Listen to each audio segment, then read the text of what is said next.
In Japan, there are 7 individuals who are incredibly famous worldwide, and that's because they have such great talents that no one would believe they're just high school students. People called them the high school prodigies. The first is a girl with exceptional intelligence that all spies around the world keep their eyes on. Her name is Ohoshi Ringo, and even though she's still in high school, she's the best inventor in the world. The second is a heroine who uses a sword and can penetrate any battlefield while bullets fly around her. Her name is Ichiju Aoi, and she's the best swordswoman in the world. Then comes the medical genius who can do the impossible. Her name is Kanzaki Kane, the best doctor in the world. After her is the devil of the financial world, who has a hand in most major deals around the globe. His name is Sanada Masato, the best entrepreneur in the world. Then there's the one with skills to move things and fly, the magician who mastered all arts, Prince Akatsuki, the best mage in the world. Then comes the ninja descendant Sarutobi Sasuke, with unmatched talent in espionage. Her name is Sarutobi Shinobu, the best journalist in the world. And the young man who was elected as prime minister in the largest public vote in government history, his name is Mikagami Tsukasa, the best politician in the world. One day, they were all on a plane heading out on a mission when something happened that none of them expected. Tsukasa wakes up with his body injured and finds a girl in front of him who's very happy he's awake. He tries to get up,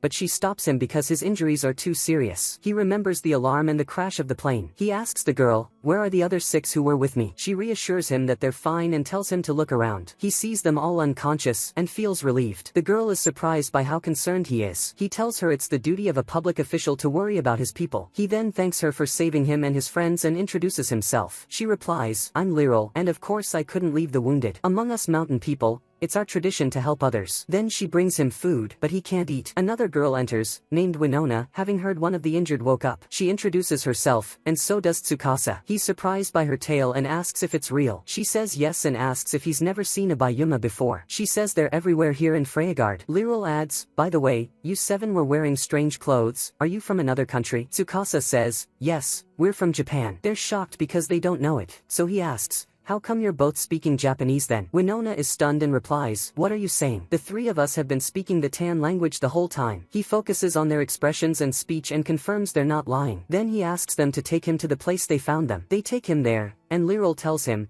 "4 days ago, we saw a huge object flying above and heard a sound like the ground was collapsing. We rushed over and found that thing that looked like a bird burning with fire, and you were inside it." Tsukasa looks at the plane in shock and says to himself, "There's no way we survived this wreck." Suddenly, a dragon flies over them. Winona gets excited, and Tsukasa becomes certain they've moved to another world. A month later, the entire village holds a celebration for the recovery of their 7 guests. Olga, the village chief, says, "I still can't believe you're humans from another world." All the prodigies have adapted to village life except for Akatsuki, who struggles to accept the situation and is terrified of the creatures around him. Lurel asks, "Did you really come from a world without Bayuma?" Shinobu asks, "What's a Bayuma?" Lurel explains that they're people with animal traits, often very strong, and people like you are called Hayuma, and some of them have magic. Tsukasa says, "Then we should research this world's magic." Winona comes in with food, which turns out to be potatoes. The kids complain that they're tired of it. She tells them this time it's different, thanks to Tsukasa. He puts mayonnaise on it, and when they taste it, they love it. Suddenly, Winona says,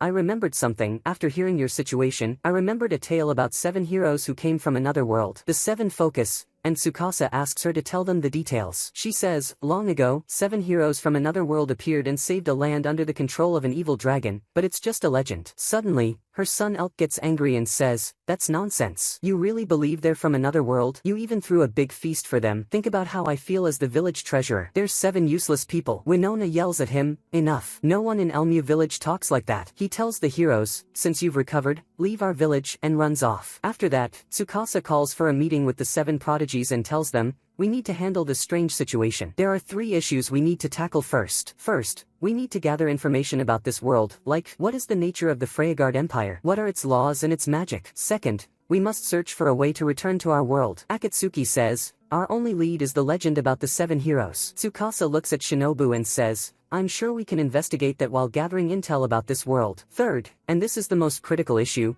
is reorganizing the resources in this village. They all agree because they want to repay the villagers. The next day, Ringo tells Tsukasa, "I modified our phones so they can work in this world, and I also checked the plane and found that the nuclear reactor I built is undamaged, so we have enough power for a while." Tsukasa says, "Well done." Then a screen comes out of Ringo's bag, and Kuma, her digital assistant, tells them, "Our plane crashed near a large deposit of bauxite ore." Ringo tells Tsukasa, "I want to use it to produce aluminum." He asks, "Do we have what's needed to refine it?" She says, "The blueprint is in my head, and I'll need 3 days to finish it." Kuma says, we only have scrap left from the plane, and that's not enough. Tsukasa replies, then we'll ask our merchant for help. Suddenly, they hear trouble in the village. They rush to check and find soldiers on patrol. Winona tells them, this village has nothing to offer you, everything goes to the Lord. The commander arrogantly replies, I'm Shitty, the great knight of Freyagard, and I provide you with protection, so we need compensation. As he's about to touch her, Tsukasa steps in and says, as much as I respect your offer, I must ask you to leave. Shitty gets furious and says, any insult to me is an insult to the Empire, draws his sword,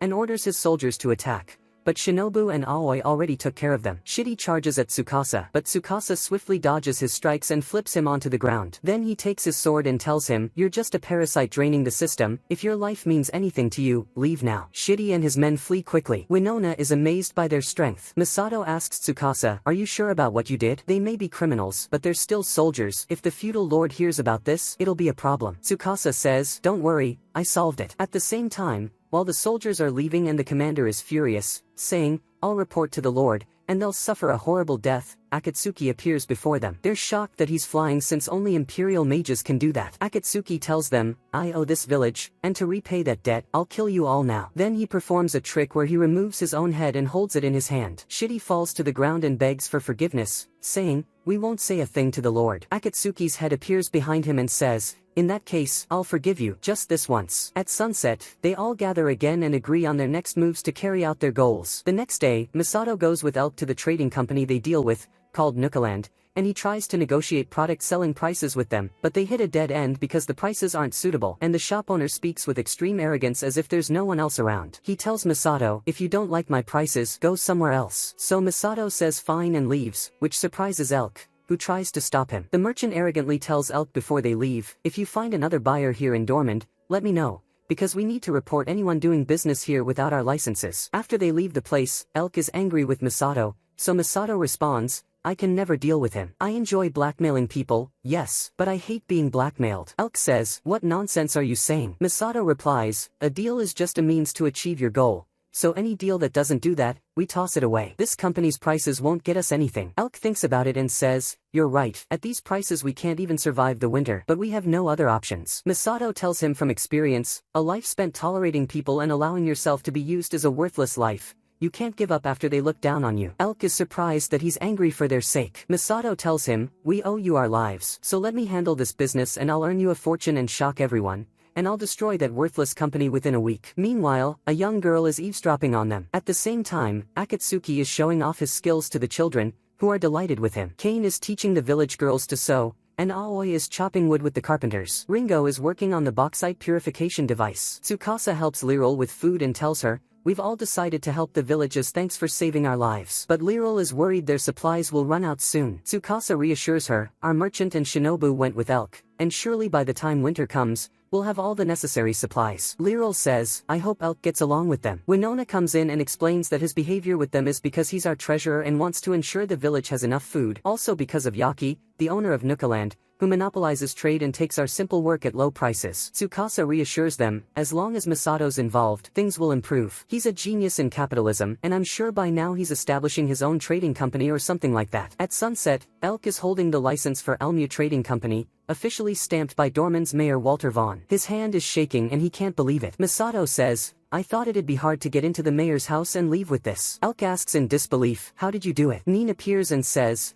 thanks to my talent in gathering information, it was easy. Misato explains, if Nukaland is the only one handling trade in a town this big, then something's definitely going on behind the scenes. He adds, we found a huge amount of money in the mayor's secret account coming from Nukaland, so when I asked about it, I left with this license as the answer. Then he says to Elk, let's start storing. Elk replies in confusion, storing what? We came here to sell this stuff. Misato hits him, saying, that's a stupid question, and asks, then why do we have this license? Suddenly, the young girl who was eavesdropping earlier appears, her name is Ru, and she says to Misato, I also want lots of money, and I don't want to live under anyone's wing again, so please teach me how to make money. Misato sees in her an incredible greed, which is useful if you're seeking profit, and agrees to let her join them. Elk is surprised that he let a girl he doesn't know join them. That night, Misato buys her clothes, and they enter a restaurant where he negotiates with some merchants, convincing them to sell on consignment. They're all surprised because they've never heard of this system before. Misato tells them, it means we'll take products from the fishing village and sell them along with our company's goods at the store we're opening, and will take a share of your profits as rent for the place where you're selling. But they don't understand what a share is or how it's calculated. So he explains, let's say you're selling carpets, and from what I saw in the market, their price is 450 lakh. If you take them to Nukaland, they'll buy them from you for 150. But if you sell them on consignment in our company, we'll sell them for a price lower than the market, say, 400 lakh. We'll take 40 lakh, and you'll get 360. They're impressed by the idea and agree. They also say, we'll spread this offer to everyone in the village. But Elk is still not confident that this plan will work. Masato, full of confidence, tells him, just watch. The next day, Elk is shocked to see that the store is already open and stocked with goods without paying anything. Masato gives them a lesson and says, of course, to store goods, you need money, but the only thing you need besides money is trust. In business, to earn trust, you must put yourself in their shoes and ask how much profit you can get them, and nothing earns trust in this town like a work license. They wait a long time without any customers, so Elk and Ru start to worry, unlike Masato, who stands confidently. After a while, people notice the store and find the prices much lower than Nukaland, so Masato calls out to them and says,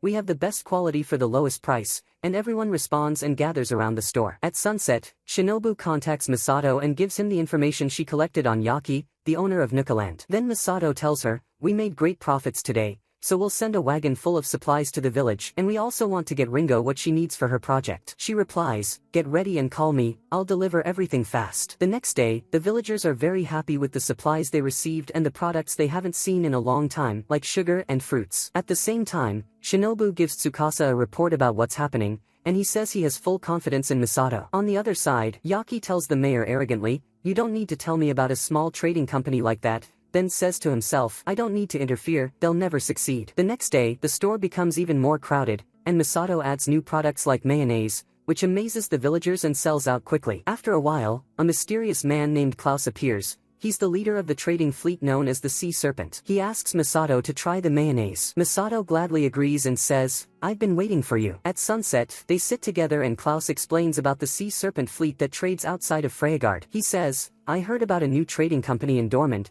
so I came to check it out. Days go by and Masato's profits grow more and more. Yaki isn't paying attention and has no idea what's happening, until he receives the shocking news that Masato is collaborating with the Sea Serpent. He starts to panic and tells his followers that he'll open a market in the same location as Masato's company and declares war on him. That night, Shinobu enters with the news, and Elk is shocked, unlike Masato, who expected this move. He tells him they'll start buying goods and selling them without caring about profits. That's called cost-cutting competition. The next day, Tsukasa goes to Ringo and finds shovels made of aluminum, and he's amazed that she's reached this stage. He tells her the light and durable shovels will make farmers work easier. Ringo is happy and tells him it's all thanks to Masato, who provided her with the resources she needed. Then Tsukasa says he came to check on her because he's worried she's pushing herself too hard, and she needs to rest. When he leaves her place, he sees snow falling and hears villagers saying that working with water at this time of year is hard because of the cold, so he gets an idea. On the other side, Yaki is furious with Masato and tells his men, from today, we're interfering and won't let them do whatever they want, and orders them to buy all the goods from the villagers and merchants. With arrogance, he says to himself, we can crush that company anytime with our capital. Suddenly, one of his men bursts in with bad news. They can't buy any goods. Yaki goes to the market himself to see what's going on and finds his shops completely empty and all the goods with Masato. He sees all the merchants standing with him,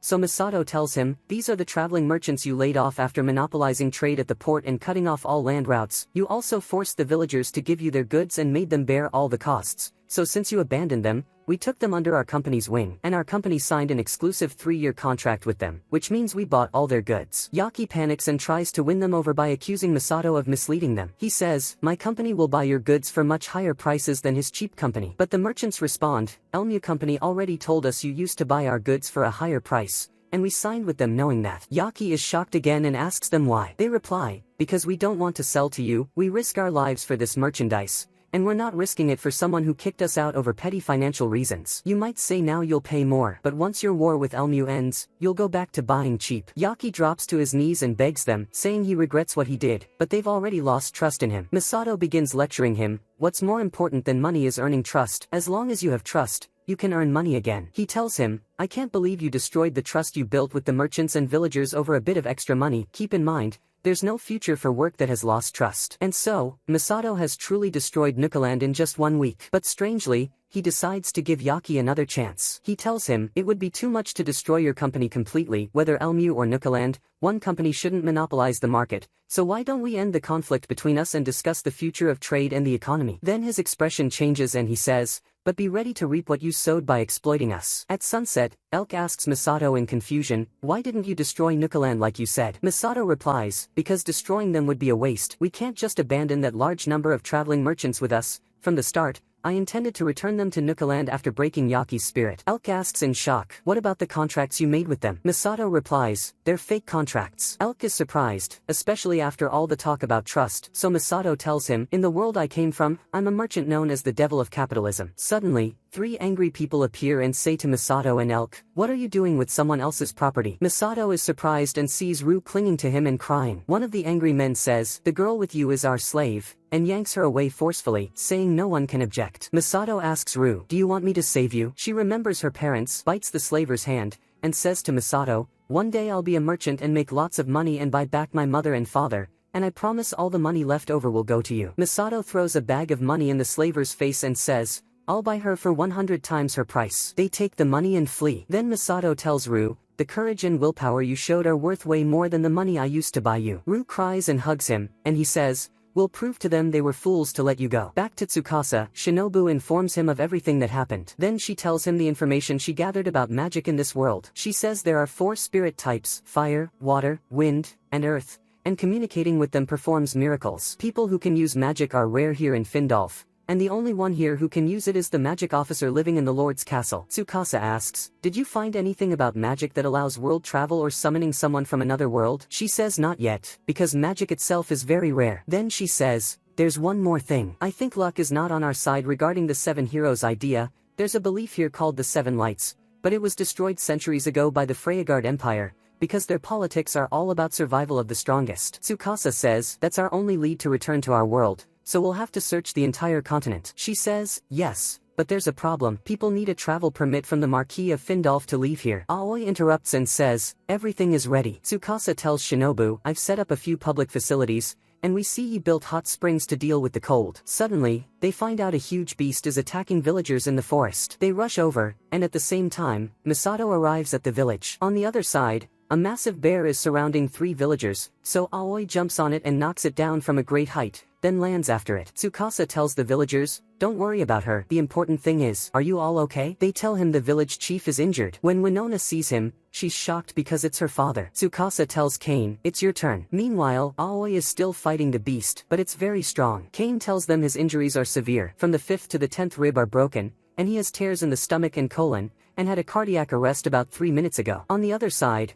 Aoi is still trying to find an opening to finish the beast while dodging its attacks. Suddenly, she jumps and cuts off its head quickly. At the same time, Kane begins surgery and repairs all the torn parts. Then she does cardiac resuscitation until blood comes out from his lungs and he starts breathing again. Kane closes the wound and tells them he'll wake up after 3 days. At the same moment, another disaster happens. A royal knight army led by Inzaghi arrives at the village. With arrogance, he insults the villagers and says they smell bad. He orders his soldiers to arrest Masato and Elk. They're taken to a house, and Inzaghi tells them they're accused of treason because they used illegal means to make money. Masato responds in confusion, illegal how? We made the money through normal business. If you want proof, we have a work license. Check our accounts too. Inzaghi says, no need. The very idea that filthy peasants like you touched gold is a sin. Your filthy hands shouldn't touch that currency at all. Since we didn't permit it, you have no right. We decide if you live or die, and we have direct orders from the Lord that say, burn all traitors who forget their place. And indeed, they set them on fire. Tsukasa and the others return and see what happened,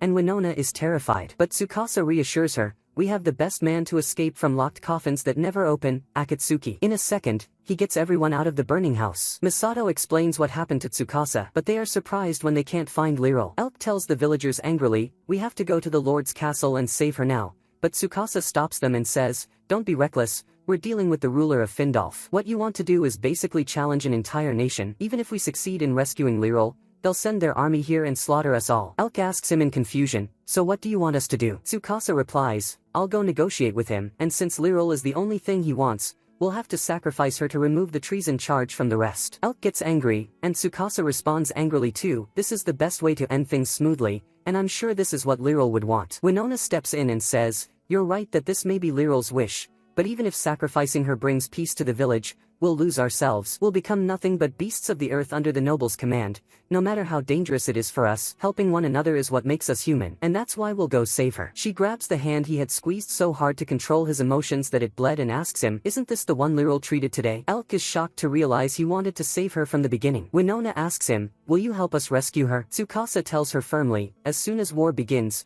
bodies will pile up and blood will flow, and all of you will face suffering you wouldn't have endured had you lived like livestock under the nobles." They don't answer, but he sees the determination in their eyes. He says, "We'll help you." Misato asks him, "You've got a question, right?" Tsukasa replies, "If we're preparing to help you, even if it means risking our lives, that means we'll have to take this seriously, and as a result, we'll advance this world's culture by 500 years, including politics, economics, and values. Everything you know will change. Simply put, we'll destroy the world you know now. So are you sure you want us to do that?" At the same time, Inzagi takes Lurel to the king's chamber as a gift. Lurel remembers when she was in Inzagi's carriage and he promised her that if she followed orders, they wouldn't touch the village again. A while later, the villagers reach the walls of the lord's castle. Ringo fires a cannon blast to open the gates. The village army, led by Misato, moves forward with shields and swords crafted by Ringo. Inzagi runs quickly to see what's happening and is shocked to see the people he burned are still alive. He orders the archers to fire arrows, but the surprise is their armor isn't pierced. He's confused because full-body armor should be extremely heavy. Misato replies, "Our genius inventor created this armor by mixing aluminum with magnesium and a few other metals,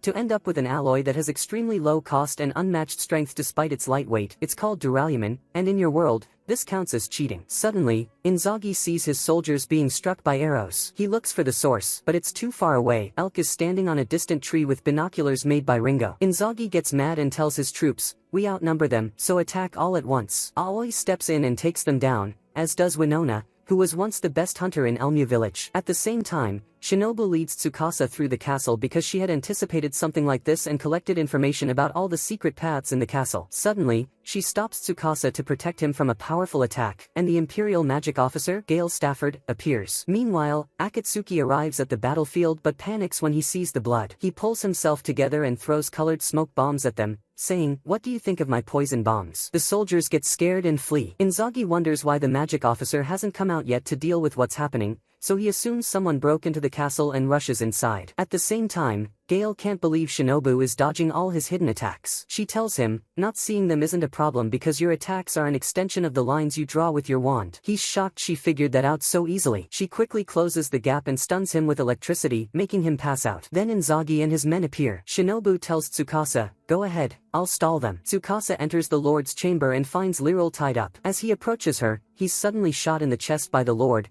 who's hiding under a blanket. The lord appears, thrilled that he killed Tsukasa, but the joy doesn't last. Tsukasa tells him, "Get away from her." The king is shocked and doesn't understand how he's still alive. Tsukasa replies, "I'm wearing a bulletproof vest. Your ordinary pistol can't penetrate it." He pulls out his gun and shoots a bullet at the knife in the lord's hand, knocking it away. The king angrily says, "There's no way a commoner like you owns a gun like that." Tsukasa says, "This gun can fire 6 consecutive shots. That means I can kill you 6 times. The king panics and says, "Wait, you want this woman, right? Take her. I'll even give you money." But Tsukasa refuses, saying, "It's too late. Many people have already died." The goal of a people's revolution is to create a nation where everyone is equal, where anyone can be the ruler if they're capable of politics and taking responsibility for their actions. The king laughs mockingly and says, "That's nonsense. The emperor will never allow all people to be equal." Tsukasa replies confidently, "In that case, I'll cut off the emperor's head before he kills us. All of us came here with the will to change the world." He fires a shot into the center of the king's forehead, but it's just a rubber bullet, so he only loses consciousness. Tsukasa unties Lurel and tries to wake her. Suddenly, she opens her eyes, but they're a different color. She says, "The situation is under control." Tsukasa notices it's not Lurel's voice. She continues, "You made it just in time,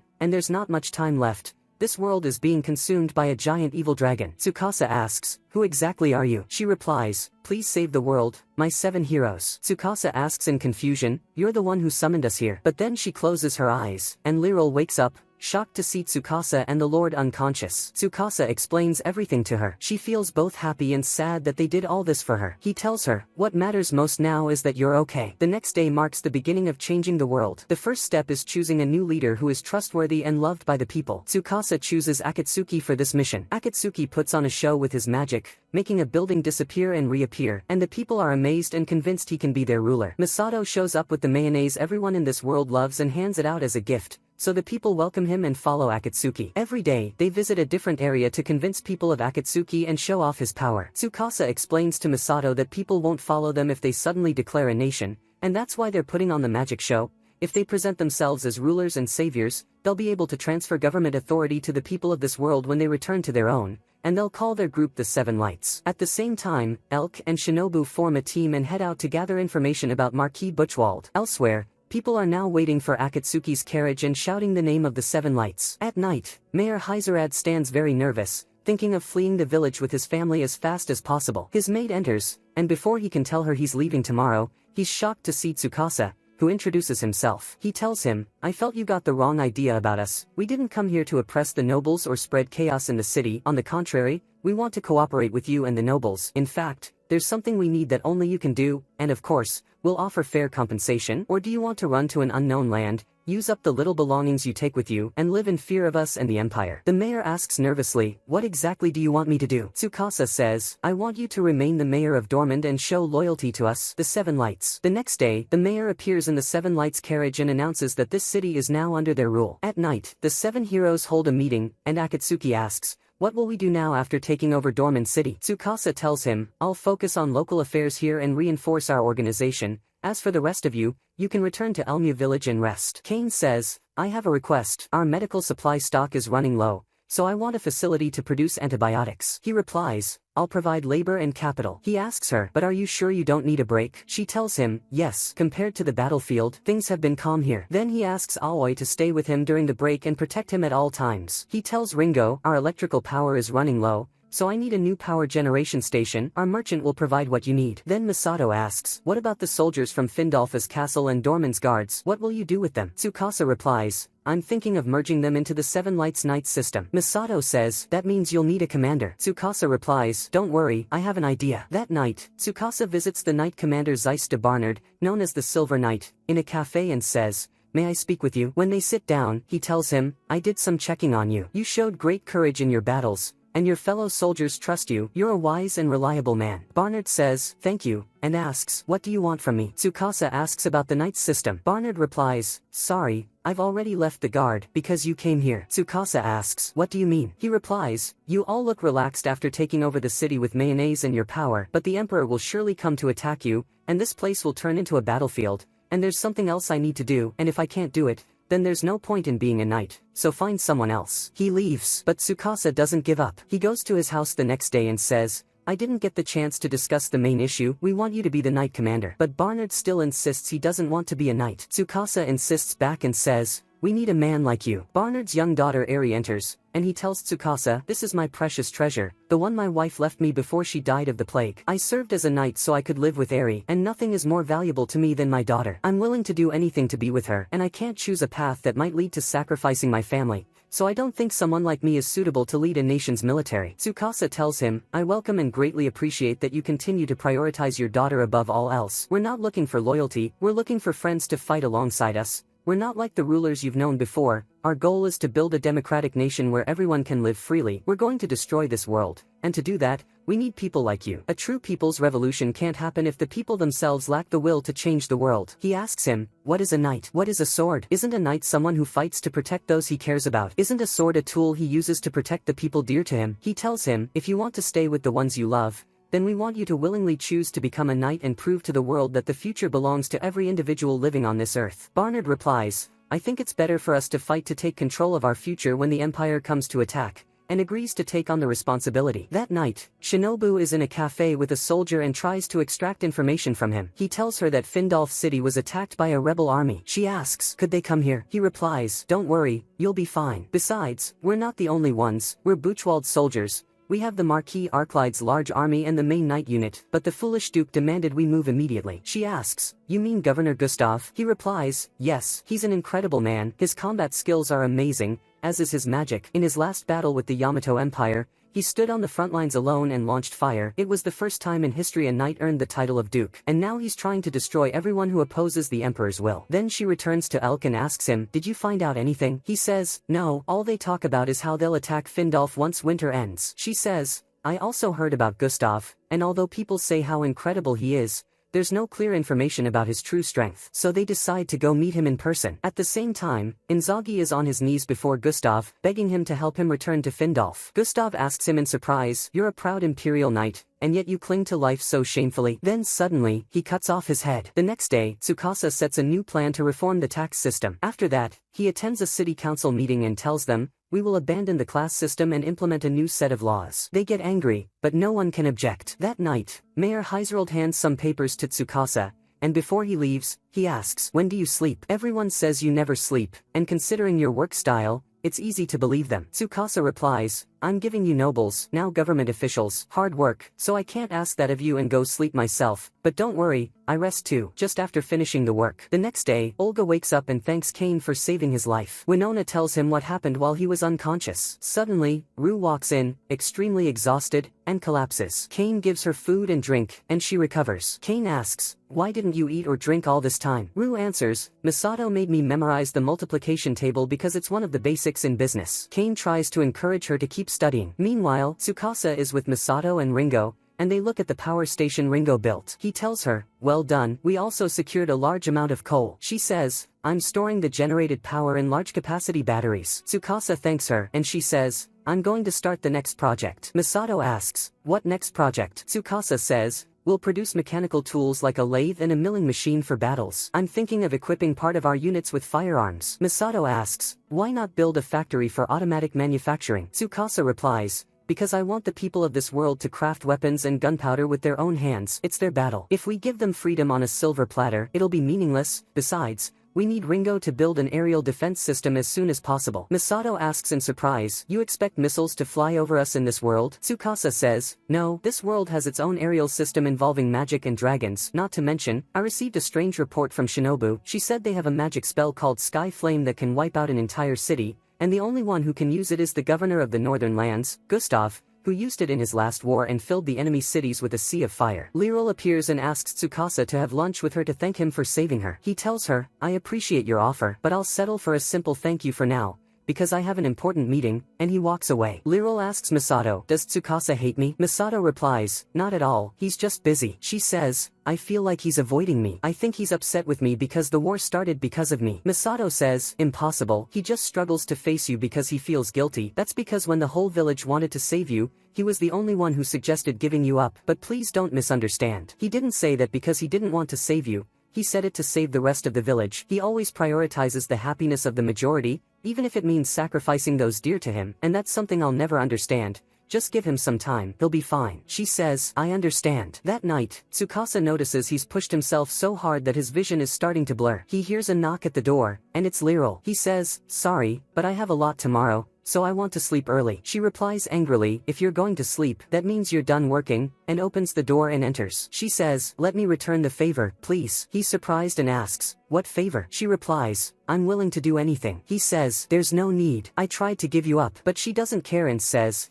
if sacrificing me would have saved the villagers, then that's what I wanted. And even so, you came and saved me, so at least let me thank you. He says, I'm not the person you think I am. She replies, you're wrong, you're a very kind person, you gave us mayonnaise, you thought about our children, you drove away our enemies, and even when the forest chief attacked us, you thought of the villagers. He says, I killed my father when I was young. I admired my father as a politician, but one day I discovered his power was built on corruption. I wished I never found out. I couldn't forgive him for deceiving the people and abusing his authority, so I teamed up with Shinobu and Misato to expose him. He was tried and executed. My mother still hates me because, no matter his crimes, he was still the man she loved, but I can't forgive what he did. Lurel is moved by his story and cries, wondering how he endured all that. He tells her, I don't regret it, because the kind of politician I want to be is one free of selfishness. She moves closer and says, you are selfish. You feel guilty for what you did and now you're distancing yourself from me. You must think I'll hate you, but that will never happen. Tsukasa gives in and says, I'll give you a slightly difficult task.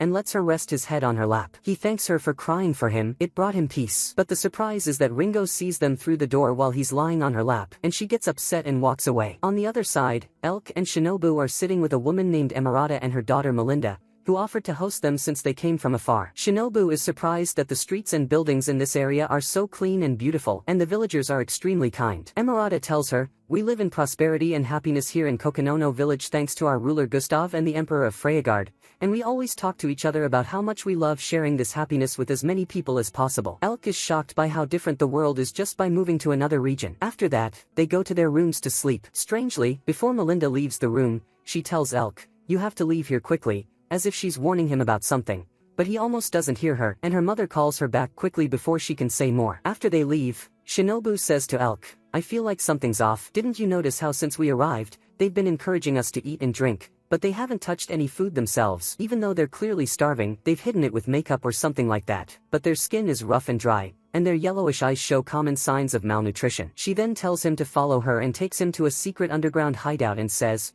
"This is the truth of the village." He's shocked to see many corpses hanging, and realizes they kill their guests after feeding them to steal their belongings. Suddenly, they hear a strange sound outside and go out to see what's happening. At the same time, Imperial Knights are calling for all villagers to come out of their homes, because the Silver Knight, Jean de LeBlanc, has arrived to inspect them. The villagers come out and all greet her in unison. Strangely, they say, "Thank you for your efforts. We commoners enjoyed another happy day thanks to you. All gratitude to His Majesty the Emperor." Elk and Shinobu are puzzled by what's happening and watch from inside the house. One of the knights searches the villagers and says everything is clear and they can return to their homes. But before they go in, he tells Emerata and her daughter, "Wait, there's dirt on your daughter's right sleeve." They both panic. Jean tells them, "Your clothes must be clean and beautiful. Anyone living within the borders of this land under the Emperor must strive to uphold the regulations." The knight sees Melinda to punish her. They tie her to the ground while she cries, and her mother begs them to take her instead. Jean tells her, "Your smile has disappeared. As one of the people ruled by the Emperor, you must maintain your smile to express your gratitude to him. These are Gustav's laws." Elk gets furious, frustrated that this is happening just because of a bit of dirt on her clothes. Shinobu stops him before he does anything reckless. He tells her, "We have to save them." She says, "These people tried to trap and kill us." He replies, "But that girl tried to warn us." She calms him and says, "I have a plan." The knight lashes Melinda brutally with a whip. Suddenly, Shinobu appears before them and threatens to kill them if they continue. When Jean sees the ninja weapon she's holding, she says, "That weapon is a shuriken." She asks her, "Are you a ninja from the Yamato Empire?" All the knights draw their swords. Shinobu tells her, "Let's make a deal. If you surround me with your men, I'll at least kill half of them, including you. But if you promise to stop torturing that girl, I'll let you arrest me without resistance." Jean agrees, orders her soldiers to release the girl, and arrests Shinobu,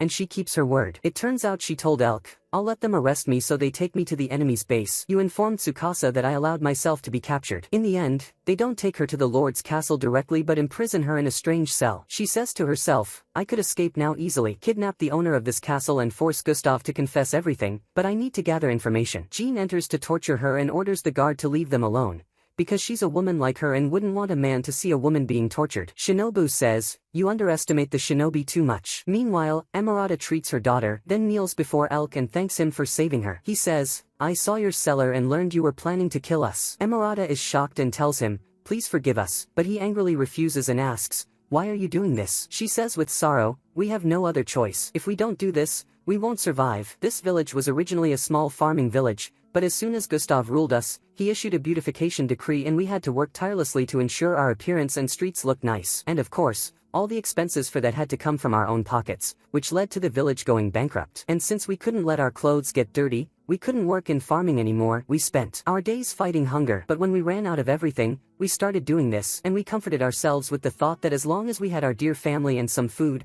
poverty didn't matter and we could live a happy life. But now that things have reached this point, I can't smile anymore. At the same time, something very strange happens. Jean unties Shinobu and thanks her for saving the little girl. Shinobu asks in surprise, "What do you mean?" Jean says, "I'm a knight in service of Count Bloomhard and a member of the Blue Sky Division under Gustav's command. If you're from the Yamato Empire and infiltrated this area, that means you and the Blue Sky Division consider Gustav a common enemy, and the enemy of my enemy is my friend." She asks her, "Are you willing to extend a hand and help these suffering people?" Meanwhile, Gustav stands praising the golden statue of the emperor and tells his servant, "We must make 4 more like it and place one in every town." The servant is shocked and says, providing gold for one statue already placed a huge burden on your region's people. I've even heard rumors that it's not uncommon for your people to eat tourists or relatives to stave off hunger. If we try to make 4 more statues, everyone will die. But Gustav doesn't care and says, knights prove their loyalty to the emperor through strength, and nobles prove it through proper governance. So how will commoners prove their loyalty? There's only one answer: death for the emperor. His servant Oscar is stunned. Gustav asks, have we managed to suppress the rebellion in Findolf? Oscar replies, when winter ends and the roads open, 100,000 soldiers will be ready to attack Findolf. Gustav asks, but Buchwald and Arclight didn't advance? Oscar says, yes. Gustav becomes furious that they allowed such pests to escape after treading the emperor's land for over a month. He slams his head against the statue until he bleeds from rage. He tells Oscar, it's time to use Lag Soleil, and descends into the cellar to grab a flaming spear. Meanwhile, Lurel hears a voice in her head saying danger is approaching the 7 heroes, and her power is needed. She must guide them. On the other side, Gustav climbs to the top of the castle with the spear and throws it toward Dormant. Suddenly, Lurel hears voices crying out to her, help us. An emergency alert appears on Tsukasa's phone, and Kuma, Ringo's assistant, tells her something is flying toward Dormant. Tsukasa contacts her, and she says, I don't understand what's coming toward us. Her assistant says, it's coming from Gustav's direction. Tsukasa concludes, that must be the sky flame I heard about. Ringo fires an aerial missile at it, but it doesn't stop it. Tsukasa says, I think it's protected by magic, and asks, has its trajectory changed? She says, yes, it veered a bit. He tells her, fire again and try to steer it toward a place far from the city. Ringo launches multiple rockets, and the shock comes, the spear dodges the missile. The spear reaches Dormant, and the city bursts into flames, causing panic among the citizens. The nobles in the council ask Tsukasa, what should we do? Some suggest fleeing, others insist on saving the civilians. Tsukasa thinks. At the same time, Akatsuki appears before the citizens and tells them, this attack comes from the cowardly emperor, but don't be afraid. We, the 7 lights, will never abandon you. Meanwhile, Mayor Heiserold remembers the emergency law Tsukasa had put in place. Tsukasa tells him, good that you remembered it on your own. We told you before about every step to take in case something like this happened. All manpower and supplies are ready. All we need now is to stay calm and proceed with steadiness and confidence, because you are the ones who will lead this city into the future. They immediately begin procedures. First, they contact the trading company to bring blankets, then they move the important documents and secure shelters for the people. At the same time, Ringo calls Tsukasa, and he tells her, I'll need another favor from you. On the ground, the imperial nobles are fleeing the fire, not understanding how Gustav could do this to them. Just before a burning log falls on one of them, Knight Barnard appears and slices it. One noble asks him in shock, why are you saving us after joining the rebel army? Barnard says, to build a beautiful future, one where everyone, regardless of lineage, can choose their lives and future. That's the world the 7 lights are trying to build. They respond, that's nonsense. Meanwhile, the fire spreads further and buildings collapse. But Tsukasa and the other heroes are standing in an area without flames. Aoi says, I get it. You widen the streets to prevent the fire from spreading further. Suddenly, the fire forms into the shape of Gustav and says, that's a clever trick, but don't think you'll escape me, and spreads his flames throughout the city. Strangely, they turn into fire monsters attacking and burning civilians. Tsukasa orders all the injured to be moved and the area evacuated. Suddenly, Lurel appears in a rush and tells Tsukasa, there's a way to destroy Lag Soleil, by destroying the spear, because it's the core of the curse that links the fire spirits. Tsukasa asks, how do you know that? She says, I don't know. When I saw the flames and the nature of this thing and the type of spell used, all the details just suddenly formed in my mind. Please, believe me. Tsukasa believes her and asks Ringo, do you still have any missiles? She replies, only one left. Kuma says, but we failed to destroy the spear with our missiles before. Tsukasa reasons, the spell's power corresponds to the number of spirits inside it. When we attacked the spear mid-flight, all the spirits were inside and we failed. But now the spirits aren't inside. Ringo says, but there's too much fire around the spear, the missile won't reach it. Kuma adds, the spear is out of our radar range. Misato says, why don't we let Kuma clear a path to the spear? Kuma replies, if I get close to the flames, my parts will melt. Aoi tells Tsukasa, then I'll go. Everyone is shocked, but she continues, I'll run alongside the missile Kuma launches and guide it toward the spear. Tsukasa is surprised. She tells him, do you think I'm dumb enough to start something I can't finish and put everyone at risk? Tsukasa trusts her. She and Ringo prepare, and they launch the missile. Aoi runs at the same speed as the missile and manages to keep up, but fire spirits block her path. Shockingly, she's able to redirect the missile to another path. But she reaches a dead end of fire, so she halts the missile, guides it upward, and flies with it. Everyone is stunned by what she's doing. As she reaches a high altitude, the missile's flames stop, and it starts falling. Aoi redirects it toward the spear, and its flames reignite. Gustav fires fireballs at her, but she dodges quickly and uses a building to redirect the missile again. Then, she makes another turn, finally reaching the spear. Ringo locks onto it. Aoi jumps off the missile, and Gustav tries to stop her. She creates a powerful gust of wind that slices off Gustav's arm, and the missile hits the spear and destroys it. On the other side, Gustav's arm is severed and bleeding heavily. He becomes furious, and suddenly, his arm turns into fire. Back with Lurel, she sees the freed spirits flying and thanking her for saving them. Lurel tells Tsukasa, "They're very grateful to us." He asks her in surprise, "You can hear them?" She says, "Yes, they were in pain and calling for us the whole time. They didn't want to hurt anyone." This time, Tsukasa is the one who thanks Lurel for saving them. She says, "But many people died." He tells her, "You're probably thinking that if we hadn't started this war, none of this would have happened, but you're wrong. If Elmia village hadn't started it, another village would have. Because there's no future for a nation that wants to kill its own citizens. But what matters now is that we don't waste their sacrifices and keep fighting until the end." Lurel feels relieved and tells him about the voice she heard warning her. She says, "There are many things I don't understand, but I think the power it meant was my knowledge of magic and the ability to hear spirits. So I want to start studying magic. If I do that, I might be able to fight with you and maybe find a way to send you back to your world." Tsukasa agrees with her. Early in the morning, Tsukasa tells Shinobu what happened, and she gets very upset for not realizing something like this would occur. Tsukasa tells her, "Don't worry, we're fine. But it'll be really hard to survive if he launches it repeatedly." She says, "Don't worry, he needs a long time to gather fire spirits again before he can use it." Tsukasa is relieved and tells her, "You did great communicating with the Blue Sky Division. Keep working with them and tell me everything they know. Make sure they're worthy of an alliance." Then Misato enters, and Tsukasa tells him about the voice that talks to Lurel. Misato says, "At least it doesn't seem like an enemy, but we can't consider it an ally either." Then the armed force led by Barnard appears, 50 men strong. Tsukasa tells them, "We begin the counterattack." On the other side, Gustav orders his followers to gather all forces and head to Findolf immediately. Oscar tells him, "I thought you assigned that mission to Marquis Arclide and Marquis Butchwald." Gustav angrily replies, "Tell those weaklings if they don't want to die with those insects,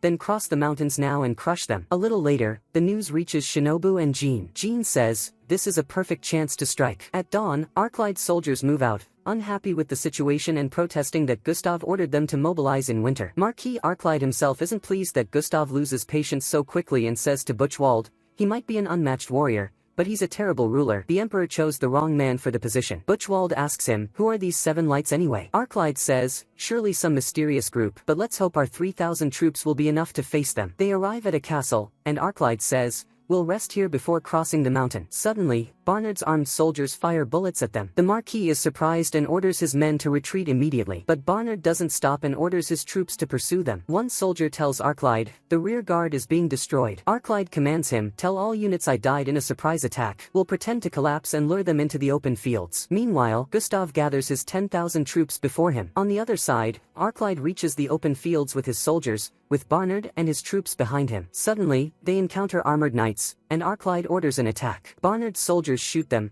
but their bullets can't pierce the armor. Still, Barnard's troops manage to blow them up. Barnard is surprised and remembers that Tsukasa told him, "I want you to drive out their army, and if our enemy is smart, they'll realize they're cornered and withdraw. In that case, they'll likely send in armored knights. When the enemy attacks thinking they'll win, destroy them with bombs." Barnard thinks everything is going exactly as expected. Arclide orders his troops to retreat to Butchwald's castle immediately. On the other side, Gustav delivers a speech to his soldiers, saying, "We must destroy the enemy. The weight of our enemy's corpses is the weight of our loyalty to the emperor." Unexpectedly, Jean shoots an explosive arrow at him from afar. He deflects it and becomes furious. But that was just the beginning. It was a signal for the Blue Sky Division soldiers, who he thought were his allies. They start a rebellion against him. At the same time, Kuma tells Ringo that Arclide and Butchwald are hiding in their castle. She fires a missile at one of their castle buildings and sends out small aircraft with screens. Kuma broadcasts a message to all soldiers and the 2 marquises. "The castle walls are useless against the power of the 7 lights. We request that you drop your weapons and surrender." Marquis Arclide realizes they can't possibly win and surrenders. That night, Shinobu, Jean, and the Blue Sky Division army achieve victory and occupy Gustav's castle. Gustav is in his room when Jean and Shinobu enter and demand his surrender. Jean tells him, "There's no nation without people. If you have a shred of sense, surrender." He mocks her words and says, "The nation and the people exist to serve the emperor." He gets angrier and shows no intention to surrender. He conjures fireballs with magic and fires them at them. They dodge until they find an opening. Suddenly, Jean is hit by one of the fireballs, but she's okay. Shinobu shows her a flash bomb and Jean understands her plan. They both charge at him from opposite sides. Gustav scatters his fireballs in all directions, but Shinobu manages to jump and throw the flash bomb in front of him, blinding him. Jean seizes the opportunity and thrusts her sword toward his head, but to their shock, he catches the blade with his flaming hand and flings it away. Shinobu attacks from the other side with a kunai, but he blocks her easily and burns her, though she minimizes the damage. Jean quickly stabs him in the back, and before he retaliates, Shinobu saves her by throwing a kunai at the chandelier above. It falls on him. Jean asks Shinobu, "Did we finish him?" Shinobu replies, "Don't rush." Suddenly, Gustav says, "I won't surrender," and bleeding, draws a magic circle with his blood to blow up the building. But Shinobu grabs Jean and they escape. Afterward, everything returns to normal. Kane treats the wounded, and Akatsuki continues encouraging people to follow the seven lights. At the same time, Shinobu gives Tsukasa a report on what happened. He asks her, "What happened to Gustav?" She replies, "We didn't find the body, but it's hard to believe that old man would kill himself, although the Blue Sky Division members want to declare him dead." Later, Heiserold sits with Marquis's Arclight and Butchwald to make them pledge allegiance to the seven lights. Butchwald hesitates and asks Arclight, "What will you do?" Arclight replies, "We have no other choice. The rifles they have are equipped with advanced tech. Even the Emperor's workshop failed to replicate it. Even that magical Haberbosch process they used to create unlimited gunpowder, we can't match the difference in tech level. And it's not just that. All the strategies and decisions we made, they anticipated before we even acted." Heiserold tells them, all of that was Tsukasa's strategy, one of the saviors, and he decides to join the Seven Lights. Meanwhile, Lurel is with Gale, the magic officer, who is teaching her magic so she can fulfill her promise to Tsukasa. On the other side, Tsukasa holds a meeting with the seven heroes to discuss their current situation. Misato says, "The only side we're not sure about now is the Blue Sky Division." Aoi tells him, "But they welcomed us warmly." He replies, "They just want to please us to avoid conflict. They're already exhausted from their battle with Gustav." Kane says, "If there's another war, many will die. It's better to resolve it diplomatically." She asks Tsukasa, "Can we really get along with them?" He replies, "Impossible." Akatsuki tells him, "But their new leader, named Conrad, seems like a good person." Tsukasa replies, "But he told a lie he shouldn't have. Do you remember the golden statue Gustav made? When I asked Conrad where it was, he said he didn't know, but it's most likely under his control. The way he moved his tongue, his eyes, his facial expressions, everything indicates he's lying, meaning they're trying to keep the statue for themselves." Akatsuki asks in surprise, "If you knew that, then why did you say we'd pay for the reconstruction?" Tsukasa answers, "There are two reasons for that. The first is that we're still not sure Gustav is dead. If he's still alive,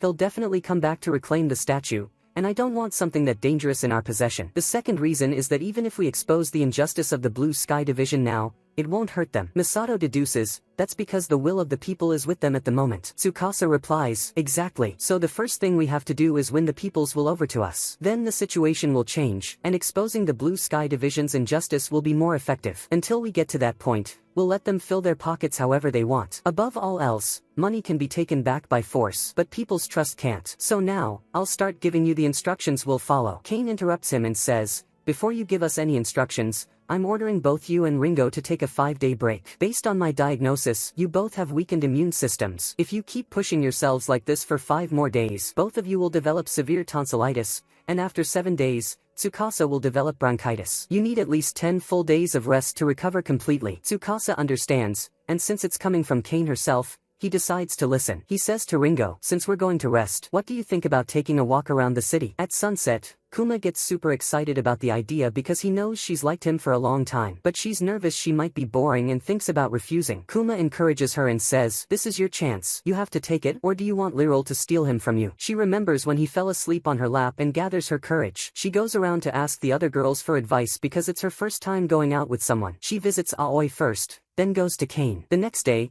she goes to meet Tsukasa but hides from him. Still, Tsukasa sees her and approaches, and she gets flustered and blushes. He asks, "Are you okay?" She says, "Yeah." They notice people are staring at them because they're wearing work clothes. So, they go to a clothing shop and change into outfits more like the city's residents. Even then, they still draw attention, and people are amazed by how good-looking they are. Ringo feels like she doesn't deserve to walk next to Tsukasa, but she remembers Shinobu's words and gains confidence. She plans to hold his hand. Suddenly, she slips, and before she falls, Tsukasa catches her. She realizes they've already arrived at the restaurant, and her chance to hold his hand is gone. They go inside to eat, and suddenly, Ringo faints. She dreams of her past, starting from when she was born as the result of a genetic experiment conducted by her mother, Dr. Ohoshi. This made Ringo a genius from a young age. Instead of playing like other children, she solved complex math problems. At age 6, she won a Science and Technology Award. Her mother told her, "We're so proud of you." Ringo kept achieving year after year. Strangely, her mother, instead of becoming prouder, started resenting her. One day, Ringo went to her mother and said, I made highly efficient solar panels and created liquid metal, and I contributed to the radiation resource management system you were working on. I completed it for you. Her mother got furious and shouted, "Don't be arrogant. You're just a manufactured product." Ringo fell into depression and couldn't understand why her mother acted that way, but told herself, "Don't be afraid. If I work even harder, the kind version of my mom will come back." But the shock came when her mother decided to leave her and abandon the house. Ringo tried to stop her and begged, "Don't go." Her mother said, "I should have never given birth to you," and walked away. Ringo lost her will to live and kept asking herself, "Why am I alive?" Until one day at school, Tsukasa came in and asked her, "Are you the genius inventor Ohoshi Ringo?" He said, "I want to ask you for a favor," and gave her a broken watch, saying, "It's not working. I hope you can fix it." She asked in surprise, "Why me?" He replied, "Because it's easy for you." "Sorry, but it means a lot to me. My dad gave it to me on my birthday." She took it home and repaired it. The next day, she gave it back to him. He thanked her and handed her a music player, asking politely for her to fix it too. She took it and repaired it. He kept bringing her things to fix,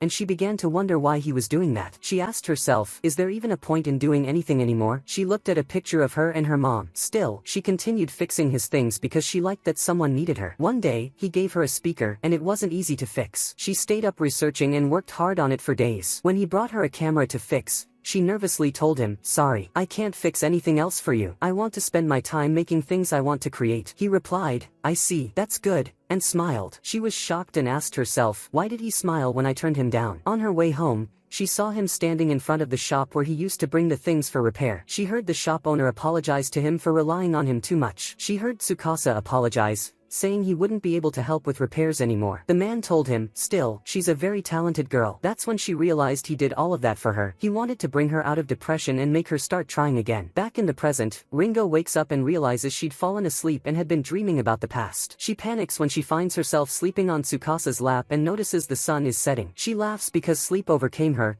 then reflects again and realizes she faced some hardships, yes, but in the end, she met Tsukasa, so she's lucky. She decides she'll try to get closer to him. Then she asks him if they can take a picture together. Before they head home, Tsukasa says, "There's something I want to ask of you, something only you can do." She returns to her lab, feeling super excited, and tells Kuma, "We have a huge project to start." The next day, Tsukasa is in Ringo's lab when Shinobu calls him and informs him that she has placed excellent surveillance on the Blue Brigade's main base, Urano's castle. She tells him that Marquis Conrad is now heading to the imperial capital, and she thinks he intends to apologize and return to the empire. On the other side, in Ken's clinic, we find many patients suffering from a dangerous epidemic, including Melinda. Aoi asks one of the nurses what's causing this epidemic, and he tells her that mold vapor enters through wounds and causes death, and Dr. Ken calls it bacterial sepsis. Unfortunately, the antibiotic Ken made has run out, so they can't help the patients. Melinda screams in pain and calls for her mother, so Emerauda begs Akatsuki to help her, but Akatsuki doesn't have the power to save them. Suddenly, members of the medical division under Gustav arrive, led by their chief, Cerentius. They mock Akatsuki, calling him a cruel ruler who lets a little girl suffer in front of him. They tell the people that the Seven Lights won't be able to save them. Cerentius approaches Emerauda and asks if she wants him to save her daughter. He offers her a secret medicine that will ease her daughter's pain. Emerauda pleads with him, but he says, "Sorry, your doctor, Ken, banned opium. If you want someone to hate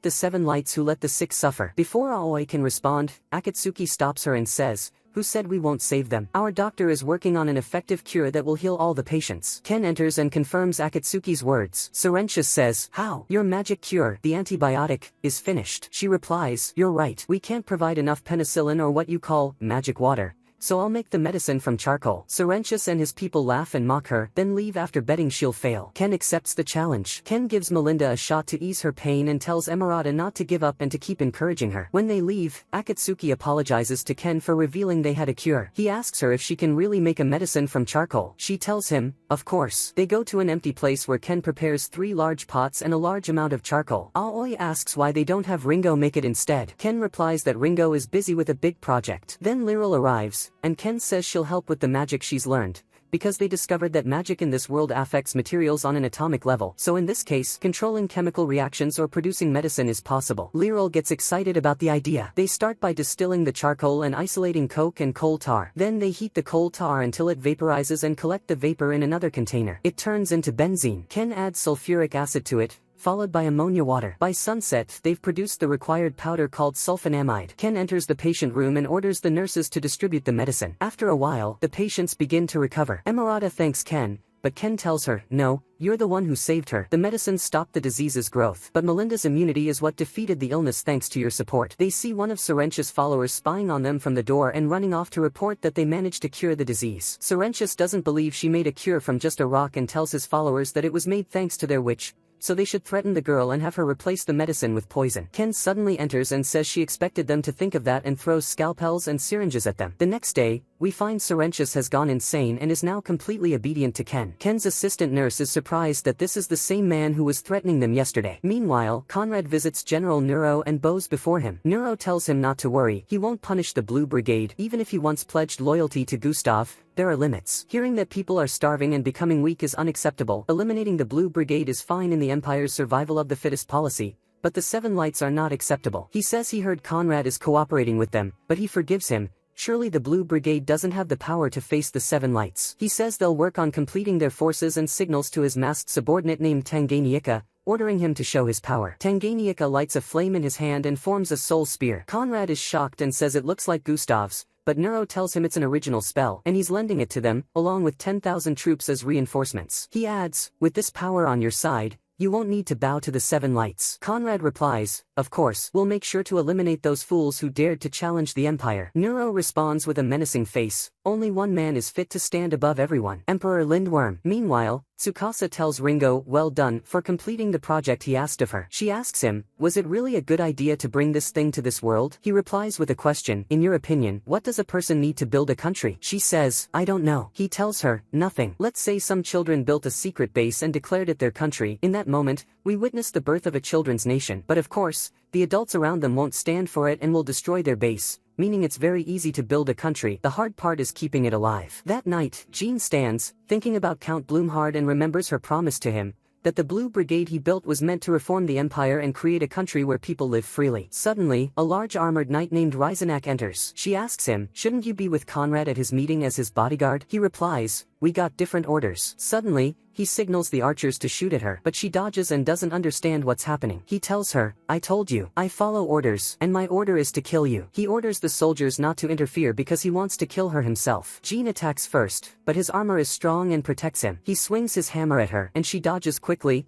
then precisely strikes the eye opening in his helmet. He then orders the archers to shoot again. Jean drops to the ground to avoid the arrows, but Reisenak kicks her, and the soldiers restrain her. She asks him, don't you have any pride? He laughs and says, the ruler and his servant are both fools. Even Bloomhard said the same before he died. She's shocked and asks, what do you mean? He says, I mean I killed him, but Gustav exaggerated. If we kill all the villagers, who will we collect taxes from? Jean is furious but can't do anything because she's restrained. Suddenly, the soldiers are killed by thrown kunai, definitely thrown by the ninja Shinobu. She tells Jean it's like they're purging the good people in the Blue Brigade, because their leader decided to return to the Empire and fight the Seven Lights. Jean stands up and grabs her weapon. Reisenak charges with his hammer, but Shinobu nimbly steps on it and electrocutes him. Jean seizes the chance and drives her sword into his helmet, killing him. Shinobu asks her about the sword she's using. Jean says it was Count Blumhard's sword. She asked to keep it when they were distributing his belongings after his last battle, because he's the man who made her the woman she is today. Shinobu tells her, I want to show you something. She takes her to a secret passage under Urano's castle. Jean is surprised there's such a place. They enter a room, and Jean is shocked to see traces of the golden statue. Shinobu tells her that Count Conrad claimed not to know where it was, even though he's the one who took it. Jean is furious because that statue was built by taxing the people until they starved, and in the end, he stole it. She's shocked that he's the same person who said the Empire was wrong and that survival of the fittest was just a jungle law making people live like animals, that people should support each other to live with dignity, and that the Blue Brigade was founded on that belief. Shinobu tells her, maybe the Blue Brigade changed, but those words will always remain in your heart. So come with me, the Seven Lights will welcome those feelings. Jean agrees. Suddenly, the door opens, and they hide. Count Conrad enters, with Tanganyika. He asks him, what do you think? Impressive and magnificent scene, right? Tanganyika is surprised that he smashed the Emperor's statue. Conrad tells him no merchant could turn that gold mass into coins, and dealing with a statue shaped like the Emperor was complicated. Tanganyika asks, so you destroyed it because of that? He adds, since the Emperor wants competition and survival of the fittest, I won't blame you for betraying me, but using a hammer to smash a statue resembling the Emperor. Conrad is shocked because he realizes it's Gustav, who suddenly reveals himself and burns Conrad until he turns to ashes. He says, no way I'd die while insects defy the Emperor. I returned thanks to Nero, bringing with me the fires of hell. Shinobu is shocked that in place of his heart is a strange stone. He discovers their presence, and they flee quickly. He burns all paths and fills the castle with fire so they can't escape. On the way, he burns the soldiers too, not distinguishing anyone. But Shinobu and Jean manage to escape, and Shinobu notices he's much stronger than before. Gustav gathers a large number of souls and forms 4 soul spears. Meanwhile, a massive missile heads toward Gustav. Gustav is standing atop the castle, hysterical, wanting to burn the whole forest to stop Shinobu and Jean from reporting. Suddenly, Ringo's missile falls on him, destroying the entire castle. Jean is shocked that Gustav reached such power. Shinobu tells her, "No, that's the power of the 7 lights. My friends in Dormand made this." Jean is surprised, because Dormand is far from them. Shinobu says, "The Empire isn't the only one capable of long-range total destruction attacks. If we wanted to annihilate the Imperial capital from our position in Findalf, we could." On the other side, Elk and Lurel are amazed by the explosion. Misato is surprised that the crazy politician actually launched that terrifying thing. Ru asks him, "Do you know what that is?" He replies, "It's a sign of entering a new era. From today we won't earn metallic money like gold. We'll print lots of money and it'll be so fun." Meanwhile, Tsukasa documents the success of the operation and tells Ringo, "We've now succeeded in laying the foundation of our nation. Soul Spear was a threat we needed to draft a future treaty banning its use when we establish our country. And to do that, we first had to prove we have destructive power equal to or greater than the spell. Diplomacy only works between 2 balanced forces, and with what we did, we've presented clear evidence of our power, and this will help us at the negotiation table with the Empire." From his words, it feels like he's saying this to be blamed and take full responsibility, and that he personally blames himself for the weakness that forced him to use that power. Ringo reassures him that she doesn't blame him for anything and tells him, "I know you're striving to bring happiness to everyone." The next day, the 7 lights hold a meeting for all the people and knights. The 7 heroes appear before the people for the first time. Tsukasa climbs the stage and delivers the decisive speech. He tells them, "As most of you know, the Empire attacked the Blue Brigade, and in response, we took action and launched our Thunderbolt as a form of punishment for the enemy army. Then we talked with the Blue Brigade and reached an agreement, and they will hand over the rule of Gustav's land to us. From today, the 7 lights will govern the 4 northern lands, Findalf, Buchwald, Arklade, and Gustav. But the desire of the 7 lights is not to rule. Our desire is for you to govern yourselves under the justice of equality for all. To do that, you need one thing, a nation. Certainly not a nation like the Freyagard Empire, where everything belongs to one emperor and a few nobles do as they please. You need a nation owned by every person living in it, and that is called a republic. I know this term might sound strange to you, but I'm sure you've experienced it before, and you know the absurdity of those who rule over you, exploit your homes, your properties, and even your lives. So, do you want your children to go through the same experience?" The people respond, "Of course not." Tsukasa continues, "Then you all must rise and stand on your feet, and of course, we'll help you with all our strength." The people become extremely enthusiastic and agree with his words. Tsukasa announces, "From now on, this is the new Republic of Elm." Suddenly, a massive flame appears. Tsukasa orders evacuation. The cause of the fire is Gustav, who refuses to die. Shockingly, his severed hand regenerates, and he grows a tail and horns, and his whole body transforms as if he were a demon. The surrounding fire takes the form of a beast. Aoi and Shinobu attack him, and Lurel tells them to break the stone where his heart is, because she senses terrifying power inside it. They both try to find a weak spot, but the flames block them. The fire beast attacks, and they dodge its blows. Finally, they find an opening, and Aoi strikes the jewel, but her sword breaks and the stone doesn't shatter completely. Gustav becomes furious and his flames vanish. He charges at Tsukasa. Tsukasa shoots at him, trying to hit the stone. Suddenly, Gustav jumps on him, and just before reaching him, the bullet breaks the stone at the last moment. Gustav stops in front of Tsukasa and tells him, "You're the leader, that's clear from your eyes, and it's clear you're just a ridiculous imposter struggling to save what can be saved, knowing you're very weak." He tries to break Tsukasa's spirit even more. Finally, he says, "In the end, you'll realize this world was created to be ruled by one person only, and when you understand that, you'll kneel to the emperor on your own." And he turns to ashes. That night, a strange woman named Kagaya tells her followers, Hibari and Shura, that the world is changing. Meanwhile, Nero stands in front of the completely destroyed city of Gustav and says, "This power is not from this world. The 7 lights will truly be an obstacle." Tsukasa lives in a nightmare haunted by Gustav's last words. He wakes up startled and thinks to himself, "I know I'm just an imposter," and reflects on how ordinary he is compared to the other heroes, each one skilled in something unique that no one else can match, and that he only does things anyone can do. Gustav's words echo in his mind, and he starts to doubt that he can defeat the emperor. Later, he finds Winona has made a feast for them, and everyone is having a great time. Tsukasa feels reassured and rethinks everything, saying to himself, "I'm surrounded by amazing friends, and that alone is enough for someone who isn't a genius or extraordinary like me."